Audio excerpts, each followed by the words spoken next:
আসসালামু আলাইকুম। সূরা রহমানে আল্লাহ তাআলা মানবজাতি ও জিনজাতিকে তার অসংখ্য নিয়ামতের কথা স্মরণ করে দিচ্ছেন। 12 নম্বর আয়াতে খাদ্য এবং উদ্ভিদের নিখুঁত সৃষ্টির কথা বলা হয়েছে।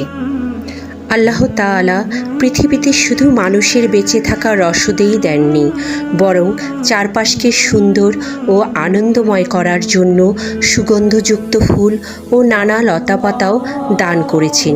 এটি মানুষের শারীরিক পুষ্টির পাশাপাশি মানসিক তৃপ্তি ও আনন্দ নিশ্চিত করে।